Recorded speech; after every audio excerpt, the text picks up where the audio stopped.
Welcome back to Coffee and Conversation.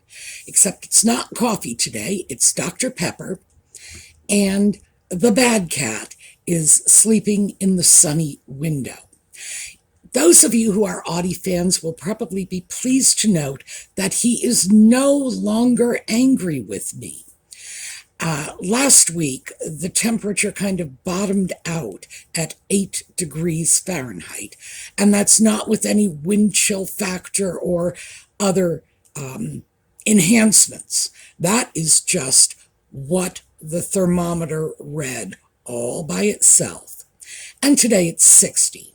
So Audie credits me with the change in the weather because he blamed me for the 8 degrees, so I'm entitled to credit for the 60 degrees, which, by the way, is awfully good for January in Pennsylvania. He's pleased. He's been outside playing, checking up on the neighbors, all the rest of his little Audie stuff. I am not so pleased because when the temperature rises like this, the stink bugs all come out. And I actually did some research on stink bugs, trying to figure out what's going on with these things, because I never saw one until I moved to Pennsylvania. And in fact, Pennsylvania never had them until relatively recently. Within the last 20 years, they came in from China, and they have no natural predators. So yes, they're all over the place. I wish I could say they are not inherently harmful if you leave them alone, but in fact they are, because they will, I assume it is stink bug excretion. They get into your closet and they can leave little brown stains on almost everything. And so now my closet is this forest of plastic shoulder protectors on everything. It's like you go in there, you want to take something off a hanger. Oh, you can't just grab and go. You have to take the hanger out, take the plastic protector off, then take your item off, and you have to be sure to put the plastic protector back on when you put the item into the closet because of stink bug poo. So I'm not really sure what to do about it. They can get in through the tiniest spaces. They crawl into everything. So yes, temperature goes up and it's stink bug wonderland. And then they go into some kind of bug hibernation. When it's bugs, they don't call it hibernation. I'm not sure what it is, but that's the term we're most familiar with. So the temperature drops, they start hibernating, the temperature comes up, they start coming out again. So yeah, these little unseasonable warm snaps are actually a bit of a pain in the butt when it comes to stink bug control. So thought I'd share that with you, just in case you thought your life was weird. All right, today I thought we would pick up on what we talked about last weekend, which is downsizing our crap. Yes, I do read your comments, even if I don't have the chance to respond to them at the time, because usually I am putting out 4 videos over 4 days. So sometimes by the time I get to your comments, I'm already involved in making the next video. But trust me, I do read them. So we are going to process some of that comment information into a continuation video, sticking with our downsizing theme. All right, we will get started when we come back.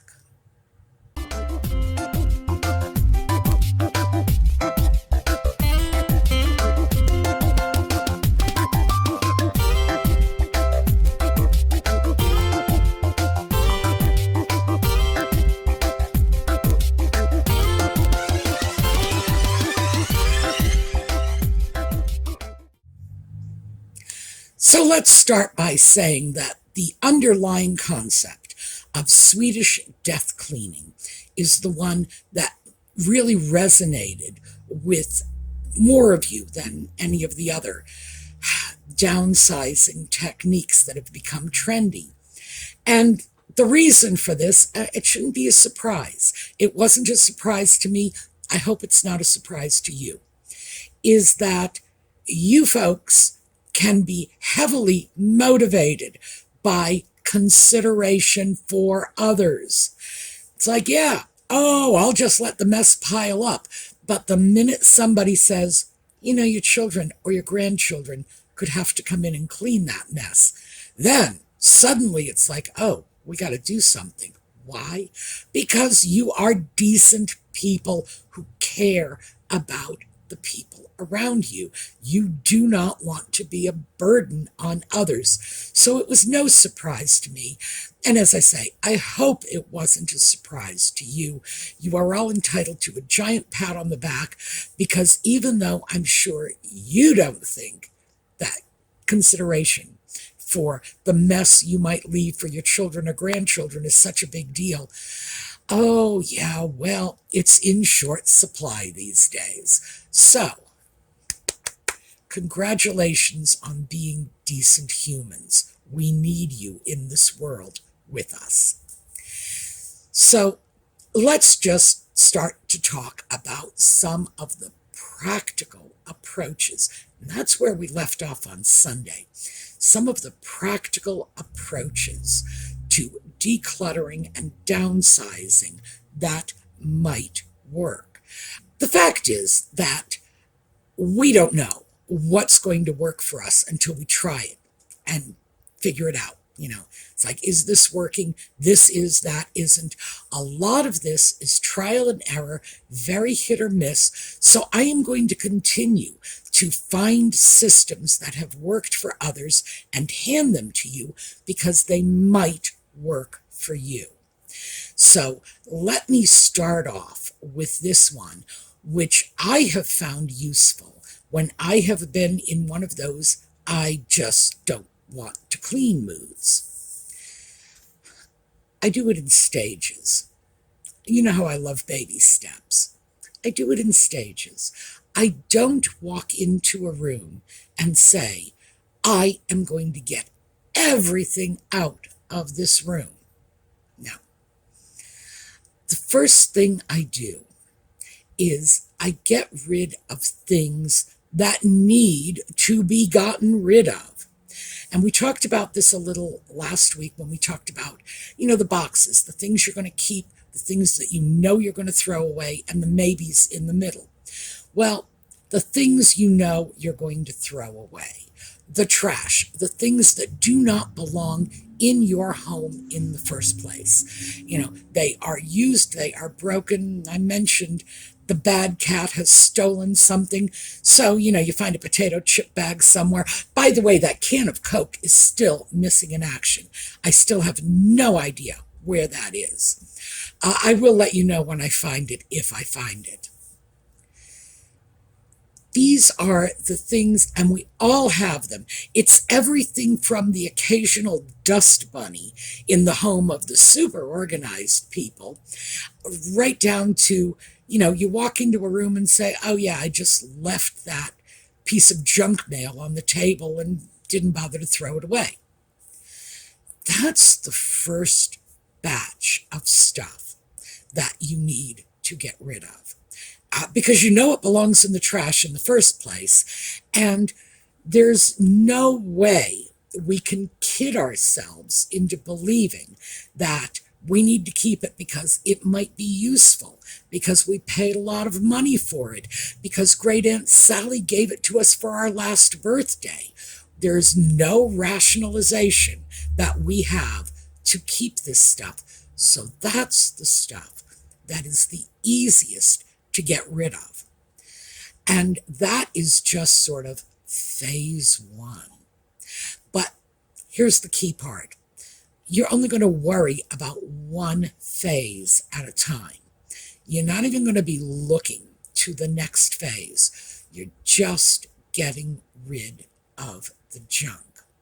And that is what I did when I started cleaning the doll room. The first thing I did was got rid of the junk. The second thing I did was I began gathering up the dog's sweaters and other dog-related paraphernalia, because as I mentioned at the time, the reason I had that fit was my dog died, and I just lost it. Just went in and started tossing the sweaters, and I was upset and angry.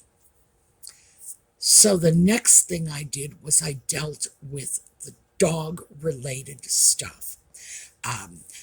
I started off with some small boxes that didn't work, and eventually transferred everything over into a large, it's like a canvas box. It's sort of a storage bag, only it's rectangular and has a zipper.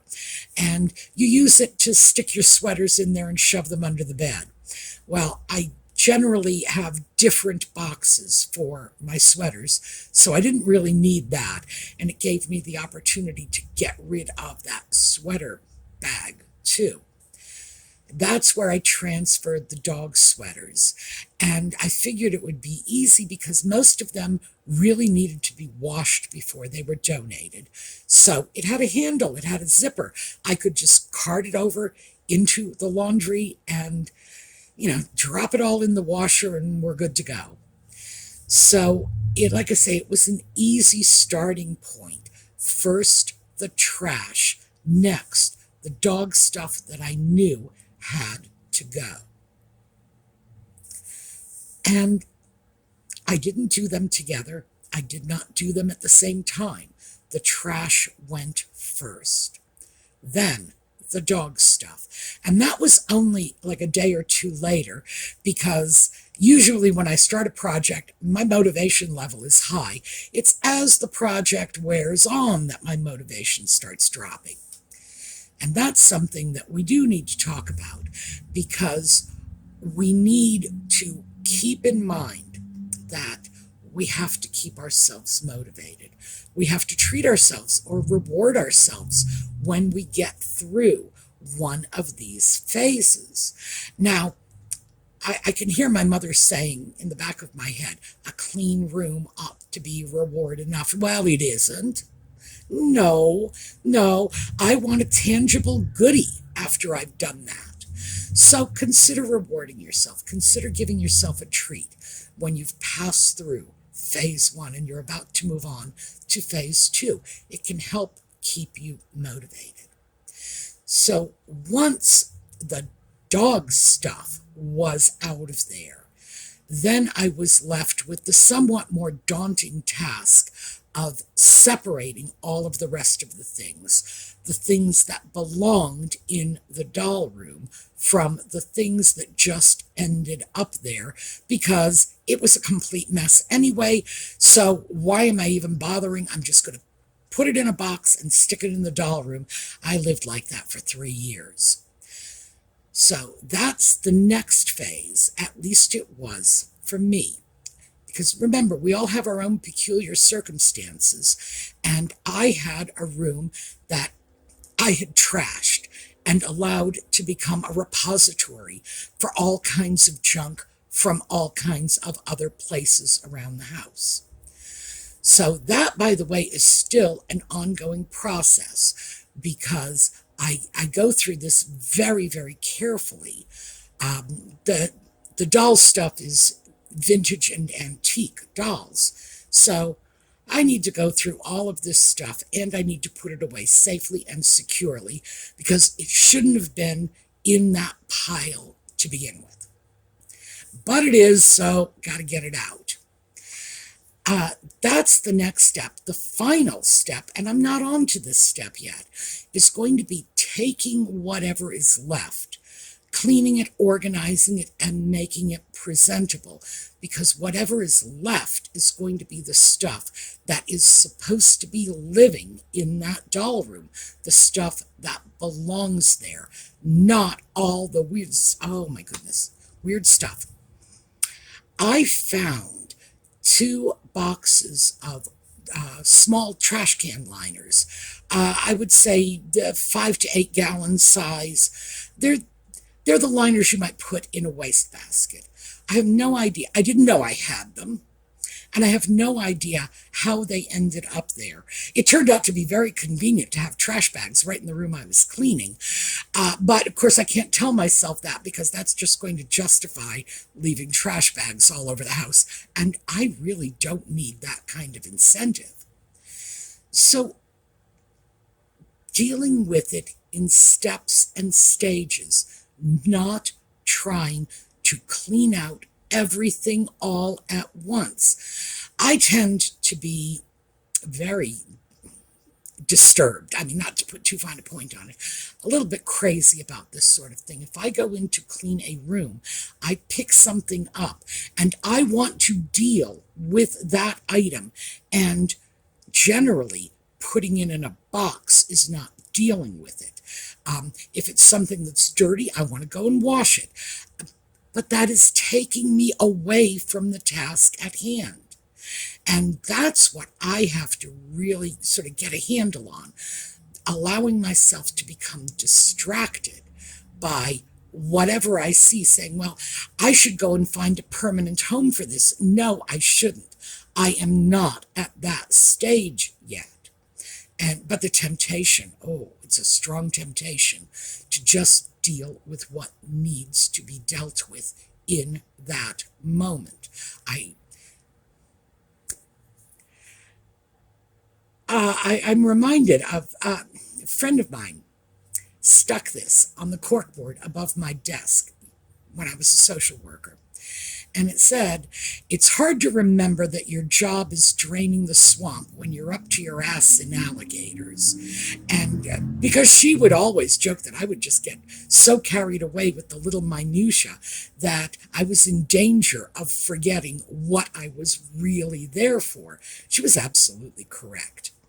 But yes, like all my life, that's been an issue for me. In general, I can manage to contain it, but I'm not in that general space in my head right now. So I need to work to get myself into a more objective mindset. And that's difficult. And that's going to be difficult for all of us, because I bet I could go in and clean out your doll room far more effectively than I can clean out my own. And I bet you could do the same in mine, because there's no emotional attachment to anything. I'm not attached to what's in your house. You're not attached to what's in my house. There's no desire to find new homes for everything. You're there for the job, you get it done. So for some of us, this does not work for me, but I bet it will work for some of you. Pretend it's someone else's space you're cleaning. If you were cleaning your friend's house, you would do it very, very differently. You would remain a bit detached. I mean, obviously you want to get your friend's house clean, right? But you wouldn't get so emotionally wrapped up with every single decision you need to make about every single item in the room. Oh, and for me, that is a killer. And based on your comments, I have a feeling I'm not alone in that one. So, stages. We started off last weekend with 3 boxes. Trash, definitely going, keeping, and then the maybe box, which for most of us is going to be the biggest box. Well, now we're going to hit it in different stages. We're going to start with the trash box. That's the one we want to fill first. We're not going to get rid of it, by the way, because as we move on, we may find things, we may uncover things, it's probably the best way to put it, that belong in the trash box but didn't make it in the first pass. Also, one of the great things is once you are sure about the things you are getting rid of, you tend to become a little more brutal about the rest of the stuff. You will find that many of those maybe I want this things start quickly going into the trash or the donation box, however you choose to do it. And there's a reason for this. It's because when we look at the whole mess as a whole, globally, we tend to see everything in comparison to everything else. We will see the cat's piece of tin foil in comparison to, I don't know, our favorite figurine. And the comparisons and contrasts are very easy.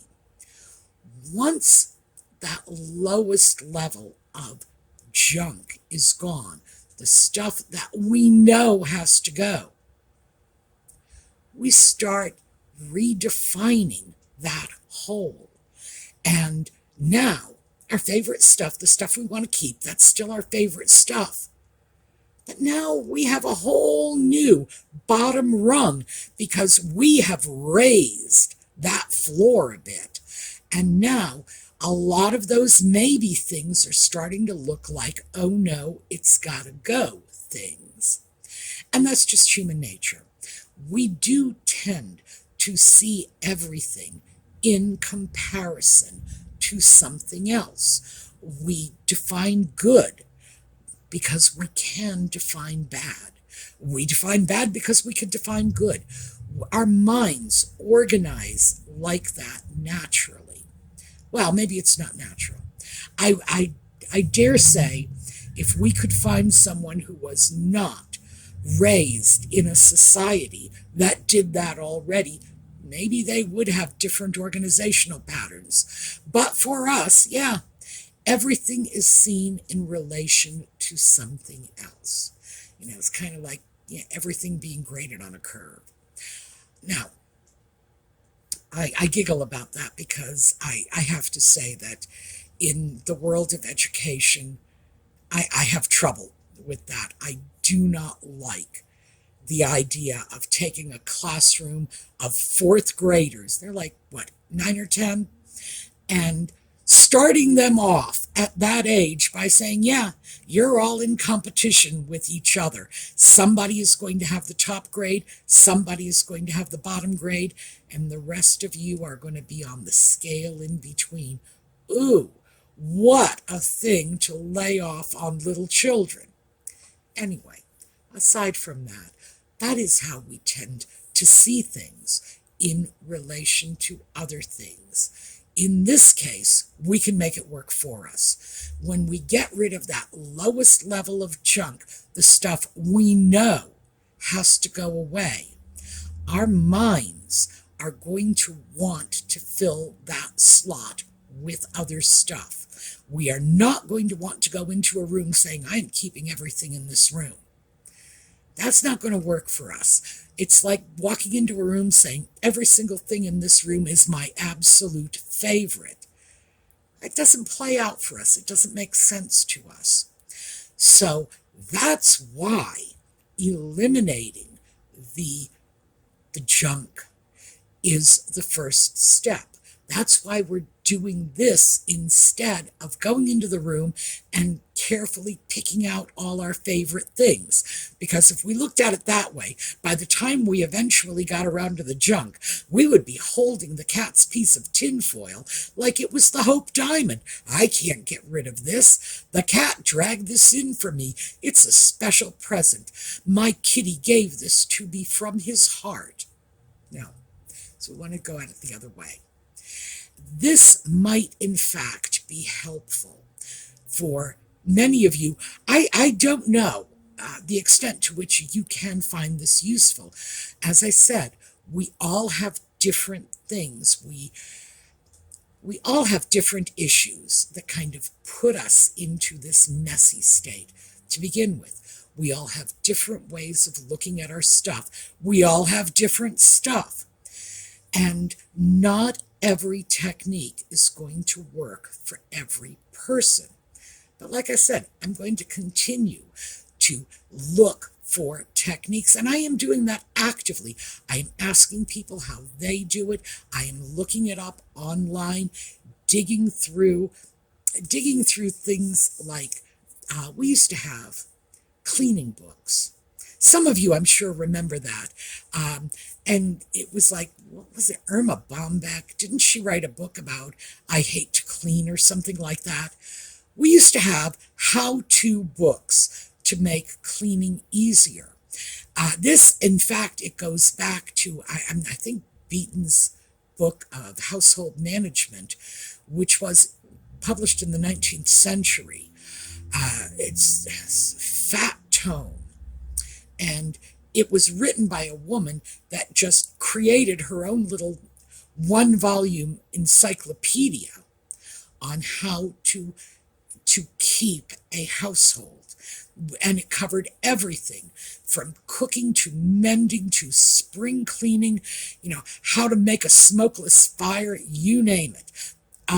The book, by the way, is still available in reprints. It had a resurgence about 20 or 30 years ago. I don't know why. Piece of advice, never try any of the recipes. Many of them have ingredients that, ammonia. Let's not cook with ammonia. So don't try the recipes. And most of the rest of the advice is centered around keeping your house clean from the smoke from your wood or coal fire. Not all of us are going to find that particularly useful. How much to pay your servants, which tends to be room and board and £2 a year. So, on £2, we're looking at about maybe $4. So, room and board, $4 or £2 a year. So, yes, not all of it is useful, but it can be very entertaining if you go after that for a laugh. But yes, I am actively going through these resources to give you what I think is useful. So today, I'm giving you the phases. Start with the things that most need to go away. Then you start with the things that next most need to go away. And like I say, maybe it's trash. In your first pass, it's almost always going to be trash, almost always. But your second pass, it could be donations. It could be resale items. It could be things you want to give to friends and family.